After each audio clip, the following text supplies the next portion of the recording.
E aí, minha gente, sejam bem-vindos a mais um vídeo aqui no canal. Eu sou a Alana Nijar, eu sou psicóloga, tô recebendo vocês aqui na minha casa, então não se assustem com a cachorrinha aqui do meu lado, com a Zoe, mas a gente vai falar sobre um assunto hoje que deu bastante repercussão lá no meu Instagram quando eu trouxe. Inclusive, se você não me segue ainda no Instagram, corre lá, @AlanaNijar, vou deixar o link aqui pra você me conhecer melhor. Lá você vai poder acompanhar um pouco também da minha vida, dos bastidores, do que é a vida de uma psicóloga, empresária e poder aprender também bastante sobre saúde mental por lá. Eu quero contar pra vocês um pouquinho sobre por que eu trouxe esse assunto. Então, o tema desse vídeo é a gente falar sobre como a gente aprendeu a lidar com as nossas emoções na infância e a repercussão dessa nossa história na nossa vida adulta, na forma como a gente lida com as nossas emoções hoje. Então, eu, desde que me tornei mãe, né, comecei a estudar muito e me questionar muito qual seria a melhor forma de ensinar para o meu filho a lidar com as emoções dele. Porque quer eu ensine ou não, ele vai estar aprendendo alguma coisa a partir do que ele vê em mim. E a gente vai percebendo, conforme a gente cresce, que a gente reproduz muito a forma como a gente via os nossos pais lidando com as emoções deles. E poucos de nós, muito poucos mesmo, a gente teve uma educação formal a respeito das nossas emoções. Formal quando eu digo assim, de realmente alguém ter te educado, ter te psicoeducado, como a gente chama, né? Na terapia, a gente faz a psicoeducação com os nossos pacientes, que é explicar para eles como a mente deles funciona, como as emoções funcionam e como eles podem lidar com essas emoções. Mas muitas pessoas, né, chegam na vida adulta sem saber fazer isso e aí tem uma série de problemas, muitas vezes até bem graves, que leva eles para terapia, onde eu preciso lá ensinar para esse paciente como fazer isso. Seria muito mais fácil se a gente aprendesse desde a infância, mas o que acontece é que a gente, na verdade, além de não ser ensinado, a gente ainda aprende muitas coisas que só prejudicam a nossa vida e a nossa saúde emocional. E é sobre isso que a gente vai falar aqui hoje, e eu quero trazer alguns relatos de pessoas que me acompanham lá no Instagram que me falaram, né, coisas que eles ouviram na infância e que prejudicam até hoje a forma deles lidarem com eles mesmos. Então, falando um pouquinho sobre o papel das emoções, a gente entende hoje, né, através dos estudos que vão sendo desenvolvidos em cima das emoções, que todas as emoções são importantes, que todas as emoções, elas trazem uma mensagem, elas querem comunicar algo pra gente, e é importante que a gente vivencie, sinta, se permita sentir todas essas emoções para que a gente possa aprender a lidar com elas. Então, eu estava falando, por exemplo, sobre a questão do choro. É muito comum que nós, como pais e mães, né, principalmente de primeira viagem, a gente fica muito incomodado em lidar com o choro da criança, do bebê. E o choro é a única forma que um bebê tem de expressar qualquer emoção negativa. Então, tá com fome, qualquer necessidade dele, né? Então, se ele tá incomodado, ele tá com fome, ele tá com sede, ou ele tá com alguma dor, ou ele tá frustrado por algum motivo, ou ele tá entediado, seja o que estiver incomodando esse bebê, e se ele ainda não sabe falar, né? E bebês não sabem falar até uma determinada idade, ele não vai saber expressar de outra forma, então ele chora.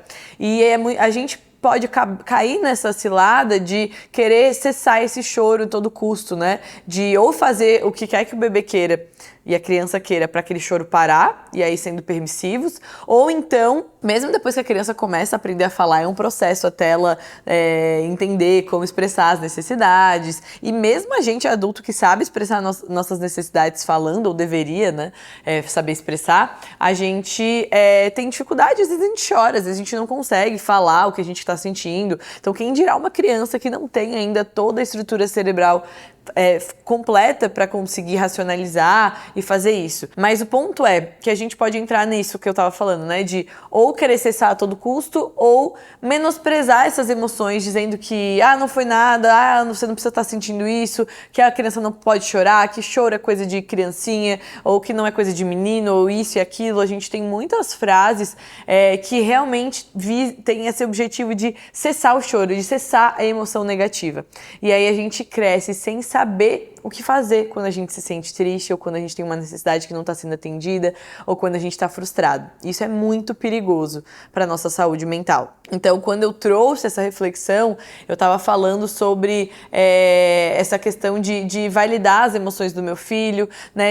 Claro, eu tava num processo ali onde eu precisava dizer alguns nãos para ele, um processo de tirar a mamada da noite e tudo mais, e eu sabia que ele ia chorar, e eu permitia que ele chorasse, acolhia aquele choro ao mesmo tempo em que eu estava sendo firme com um novo limite que eu tinha colocado. E aí, quando eu trouxe toda essa reflexão, aconteceu uma outra situação também super interessante com a minha sobrinha que ficou na minha casa.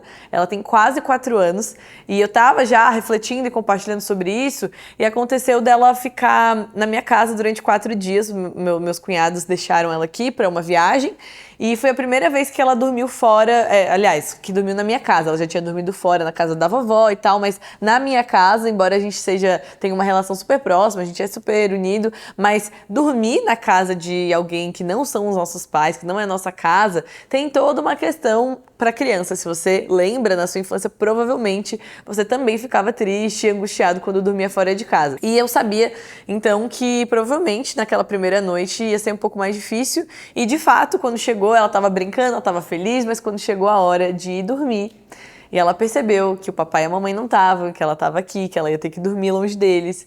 Ela começou a chorar, ela começou a dizer que ela queria ir embora, ela queria os pais dela, eu não tinha nem como ligar para eles, porque onde eles estavam não tinha sinal. Naquele momento, eu me vi numa linha muito tênue, eu podia invalidar o que ela estava sentindo e falar, olha, tem que dormir e ponto final, já sabia que ia dormir, não tem como falar com teus pais, agora é hora de dormir, ponto, acabou, para de chorar, não tem por que chorar.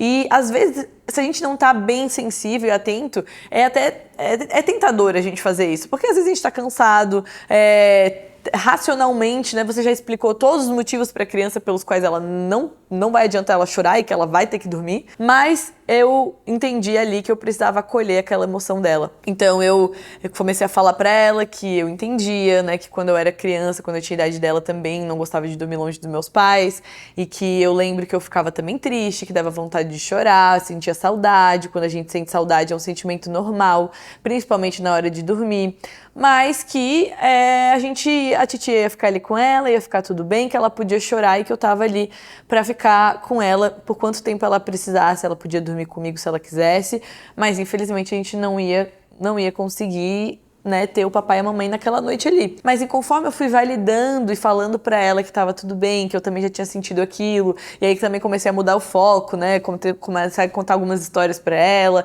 Eu não falei que ela não podia sentir aquilo, eu validei, e também comecei a querer tirar ela daquele lugar ali e pensar em coisas legais, né, que ela tava dormindo aqui, que o priminho ia estar aqui, mostrar outro lado daquela situação. E ela foi se acalmando e por fim ela dormiu. E as outras noites foram ótimas. E aí eu compartilhei essa história lá no meu Instagram. E aí foi que eu abri essa caixinha de perguntas falando sobre como foi a experiência dessas pessoas ali na infância, quando elas se sentiam tristes, quando elas choravam, quando elas estavam passando por um momento difícil. E eu comecei a receber várias respostas como essas que eu vou compartilhar aqui com vocês. Teve uma pessoa que falou, olha, eu também chorava, mas nenhum adulto via. Não deixava, aliás, não deixava nenhum adulto ver. Então já tinha aqui, né, uma crença dessa criança de que ela não podia externalizar essa dor, esse sofrimento, esse choro, provavelmente porque não tinha esse espaço de acolhimento, né? Outra pessoa falou, eu ouvia muito, engole o choro e fica quieta. Infelizmente, meus pais não me ajudaram a validar minhas emoções, cresci com muita insegurança. Outra pessoa, eu segurava o choro e me parabenizavam por isso. Hoje não me abro para ninguém. Vamos falar um pouquinho sobre essas perguntas até aqui. Então, a primeira eu já comentei, a segunda falou que eu ouvia muito, engole o choro e fica quieta. E, de novo, eu não tô aqui para culpabilizar os teus pais, eles fizeram o melhor que eles podiam, que eles achavam que estavam fazendo de melhor. E, às vezes, realmente, com o cansaço, com a correria, a tendência é a gente querer que a criança pare, só quer que ela pare de chorar. E principalmente quando eu não tenho recursos, eu nunca fui acolhido também no meu choro, às vezes eu não sei nem como fazer isso com o outro. Então, mas falando daquilo que pode causar, né, que pode ter acontecido com uma pessoa que escuta, ouve o choro e fica quieta, é justamente ela crescer invalidando os próprios sentimentos, não se permitindo sentir e parece, né? Parece até que uma pessoa que não se permite sentir e que, enfim, ela pode até transparecer muita força. Uma pessoa, nossa, ela nunca fica triste, ela nunca chora, ela nunca precisa de ajuda. Mas a gente sabe, eu sei como profissional, que pessoas assim até podem parecer fortes para fora, mas quando elas estão ali sozinhas, a verdade é que elas se sentem perdidas. Elas têm muitas necessidades emocionais não validadas e elas engolem tanto, em algum momento aquilo estoura. Então, não é saudável isso parecer forte, né? Uma pessoa forte emocionalmente é aquela que sabe lidar com todo tipo de emoção e que se permite chorar quando é necessário. Isso não é fraqueza. Outra frase aqui, que ela falou, infelizmente meus pais não me ajudaram a validar minhas emoções, cresci com muita insegurança. É outra consequência, então, se sentir muito insegura, porque a segurança emocional, ela vem desse lugar onde eu entendo o porquê eu sinto o que eu sinto, e eu aprendo o que fazer com essas emoções. Isso é segurança emocional. A gente se sente inseguro, pelo contrário, quando a gente não sabe o que está acontecendo com a gente. Quando eu tô com medo, mas eu não sei o que fazer com esse medo, então eu me paraliso. Quando eu me sinto ansiosa, mas eu não sei o que fazer com essa ansiedade, então eu também evito. Isso é muito perigoso. A outra mensagem aqui, que é eu segurava o choro e me parabenizavam por isso. Hoje eu não me abro para ninguém. Então aquela criança, né, que às vezes segurava o choro e aí o adulto falava, nossa, parabéns, olha como ela é boazinha, olha como ela não chora, olha como ela é forte. Então, até a questão, eu sempre trago pra mim, né, com o meu filho, assim, ele costuma ser bem resistente pra dor física, assim, eu percebo que às vezes ele cai e o que uma outra criança choraria, ele geralmente não chora. Mas o que eu tento fazer é não falar pra ele, ah, não foi nada, mas é perceber, olhar pra ele antes da minha reação e perceber se doeu, se foi uma batida forte, perceber a expressão dele, e se ele não sentiu dor e não chorou, então tá bom, filho, então levanta, vamos lá. Mas se eu percebo que aquilo, né, ficou vermelho, ou que machucou, percebo ali ele querendo chorar, eu acolho esse choro, eu pego ele e tudo bem, né? Então é eu não dizer pra criança o que ela tem que fazer, engolir ou não engolir, se doeu ou se não doeu, mas é olhar pra ela e tentar ajudar ela a lidar com aquilo. Então, parabenizar alguém por não chorar, por não expressar suas emoções, não é nada positivo, tá? Outras frases, né? Ah, uma menina grande dessa chorar, que coisa feia. Então, eu sei que talvez algumas pessoas que me escutam falam assim, ah, Lana, mas é muito mimimi, hoje em dia não pode nada. E aí cresce essas pessoas super sensíveis, que choram por tudo. E eu não sou essa pessoa que defende isso. Eu acredito e encorajo que adultos sejam emocionalmente maduros, que saibam lidar com as suas emoções, que saibam controlar, né, as suas reações. Mas isso não quer dizer engolir o choro. Né? Você tem um espaço e um momento e um local que é propício que você chore, num espaço seguro, num ambiente seguro, com as pessoas seguras, né? Que te trazem segurança. Mas você engolir não é um prêmio, tá bom? Na verdade, você precisa expressar essas emoções, mas você foi ensinado o contrário. Outra pessoa foi ensinada que nunca poderia mostrar fraqueza na frente de ninguém. Outra, eu nunca fui acolhida, nunca ouvi que tudo bem chorar. Hoje faço diferente com meu filho. Ótimo. A gente pode fazer diferente daqui pra frente, né? Nunca tive abertura para sentir. Era apenas engole o choro, para de frescura, isso não. Então, assim, foram muitos relatos, não foi um nem dois. E eu acredito que você que está me ouvindo também consegue olhar para a tua história e talvez está se identificando com muitos desses relatos. Isso é preocupante e isso mostra o porquê que a nossa geração também está tão mais aberta para buscar ajuda, né, buscar terapia, porque a gente cresceu com muitos problemas emocionais em relação a isso. E nunca nenhuma criação vai ser perfeita. Eu não acho que eu vou ser perfeita com o meu filho e que ele não vai crescer perfeitamente, sabendo gerenciar suas emoções. Com certeza eu vou errar em alguma coisa, porque eu não sou perfeita, mas se a gente puder a cada geração ir melhorando, né, e aparando aquilo que a geração passada faltou, eu acredito que a gente consegue ir evoluindo emocionalmente como humanidade. Mas falando então sobre O que eu faço, então, a partir de agora, na minha vida adulta? O que eu posso fazer de diferente se eu tive essa invalidação, se eu cresci aprendendo tudo isso?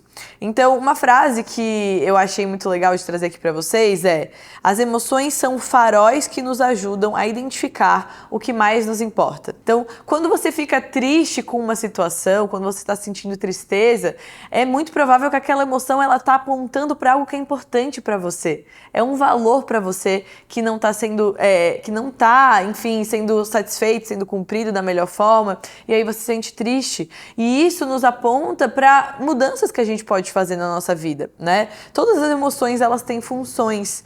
A raiva, por exemplo, ela é uma emoção muito potente, que nos faz agir, que nos faz lutar contra algo, buscar mudar. Então também tem importância, tudo, sempre quando a gente sabe gerenciar, pode ser usado para algo bom. Mas primeira dica prática que eu quero dar para você aqui é aceitar que não temos controle sobre as nossas emoções, mas sim sobre as nossas reações.